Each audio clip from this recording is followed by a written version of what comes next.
Proposal ഉണ്ടാക്കി. നിങ്ങളാണല്ലോ estimate ഉണ്ടാക്കേണ്ടത്, ഞങ്ങൾക്ക് അധികാരമില്ലല്ലോ. ആ എസ്റ്റിമേറ്റ് ഉണ്ടാക്കിയത് കൊണ്ട് ഈ അപകടം തീരും നിങ്ങൾക്ക് ഉറപ്പ് തരാൻ പറ്റുമോ?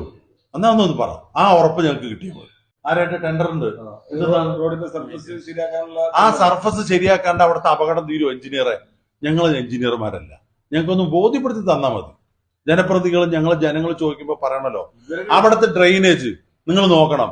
ആ ഇത്രയും വലിയ അപകട വളവില് വെള്ളം എവിടെ ഒഴുകുന്നത് എന്ന് എന്ത് മുമ്പ്? ഏത് മുമ്പ്? എന്തുകൊണ്ട് അറിയാത്തത്? നിങ്ങൾ എക്സി അല്ലേ? ഒരു ഫയൽ ഞങ്ങളിവിടെ വരുമ്പോ അറ്റ്ലീസ്റ്റ് അത് നോക്കണ്ടേ? അന്ന് പറഞ്ഞത് ഇന്ന് പറഞ്ഞത് ഇങ്ങനെയാണോ പറയണ്ടേ? ഞാൻ നിങ്ങൾക്ക് കാണിച്ചു തന്നല്ലോ, ഞാൻ കൊടുത്ത രേഖകൾ കാണിച്ചു തന്നല്ലോ. ഒന്ന് വായിക്കാൻ കൊടുത്ത അദ്ദേഹത്തിന് 2021 കൊടുത്തു. നിങ്ങളെപ്പോലെ എഞ്ചിനീയറും ചീഫ് എഞ്ചിനീയറും അല്ല, എഴുതി കൊടുത്തൊന്ന് വായിക്കി. അതിലെന്താ എഴുതിയിരിക്കുന്നത് 2021 പറയൂ. 2021 ഡിവൈഡർ കൊടുക്കുന്നുണ്ട്. ഡിവൈഡർ അല്ല, റോഡിന്റെ കാര്യം അത് സംസാരിക്കൂ. നിങ്ങൾ ചേംബറിൽ ഇരുന്ന് പലതും സംസാരിച്ചിട്ടുണ്ടാവും. അന്ന് ഞങ്ങൾ ആവശ്യപ്പെട്ട ജനകീയ പ്രക്ഷോഭം അവിടെ ഉണ്ടായപ്പോ ജനങ്ങൾ അവിടെ നിന്ന് മാറി നിന്നത് എന്താ? ഇതിന് ശാശ്വതമായ പരിഹാരം ഉണ്ടാവുമെന്ന് പറഞ്ഞ.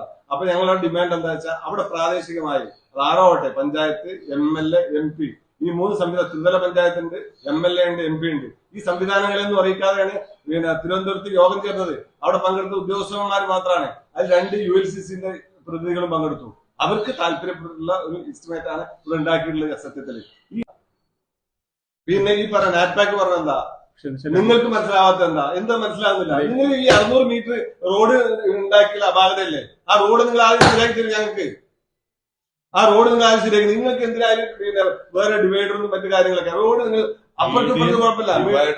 റിഫ്ലക്ടർ വെച്ചിട്ട് ചെയ്യണമെന്നുണ്ട്. എവിടെ റിഫ്ലക്ടർ എന്തെങ്കിലും ആവശ്യം അതാ മനസ്സിലാക്കുന്നത്. നിങ്ങൾ ആദ്യം റോഡ് ഉണ്ടാക്കി 2 സൈഡും പ്ലാസ്റ്റിക്കിന്റെ കൊണ്ടു വെച്ചിട്ട് പോയി. ഈ മീഡിയൻ പറഞ്ഞിട്ട് കോൺക്രീറ്റ് ആണല്ലോ, നീളത്തിൽ കോൺക്രീറ്റ് നടക്കുമ്പോ അതിൽ പിന്നെ വേറെ പ്രശ്നമൊന്നും ഉണ്ടാവില്ലല്ലോ. അതുകൊണ്ടായിരിക്കും വർക്ക് നടത്താൻ വേണ്ടി ഒരു മീഡിയം ഉണ്ടാക്കുക. എന്താവശ്യം? ഇവിടെ IIT പറഞ്ഞ കാര്യങ്ങൾ എന്താ? ഈ പറഞ്ഞ നാറ്റ്പാക്ക് പറഞ്ഞ കാര്യം എന്താ? നാറ്റ്പാക്കിലും പറഞ്ഞിട്ട് ഡ്രെയിനേജിന്റെ പ്രശ്നം പറഞ്ഞിട്ടുണ്ട്. എത്ര ഉടുവഴികൾ കൂടെ വെള്ളം ഇറങ്ങി വരുമെന്ന് അറിയോ? ഒരു ഉയർന്ന പ്രദേശമല്ല, അറിയാം സർക്കാർ. ഈ കഴിഞ്ഞ മെയ് മാസത്തില് AXC പങ്കെടുത്ത ഒരു അവിടുത്തെ പൊളിറ്റിക്കൽ പാർട്ടിയുടെ മീറ്റിംഗ് നടന്നു. അപ്പം അതിലെന്താ തീരുമാനമെന്ന് അദ്ദേഹം പറയണം. അവിടെ പറഞ്ഞത് എന്താണ്? ഇദ്ദേഹം പറഞ്ഞത് അവിടുത്തെ പ്രതലം നന്നാക്കാതെ നമുക്ക് പറ്റില്ല. ഇപ്പൊ ഈ 1,35,00,000 രൂപ അനുവദിച്ചത് എന്തിനാണ്? ഈ 4 കുട്ടികൾ അവിടെ മരിച്ചു വീണതിന്റെ പേരിലാണ്. പക്ഷെ ഈ 1,35,00,000 രൂപ അനുവദിച്ചിട്ടും അപകട സാധ്യത നമ്മൾ അവിടെ നിലനിർത്തിക്കൊണ്ട് തന്നെ വേറെ വർക്ക് ചെയ്യാണ്. അപ്പം ഇത് അവിടുത്തെ ജനങ്ങളെയാണല്ലോ. ഇപ്പൊ നിങ്ങൾ ചെയ്യുന്ന വർക്ക് അവിടുത്തെ ജനങ്ങളെ വിഡ്ഢികളാക്കുകയാണ്. അവിടുത്തെ രാഷ്ട്രീയ പാർട്ടി പ്രതിനിധികളെ വിഡ്ഢികളാക്കിക്കൊണ്ട് ഞങ്ങൾക്ക് ഇഷ്ടമുള്ളത് ഞങ്ങൾ ചെയ്യും. ഇദ്ദേഹം പറയട്ടെ,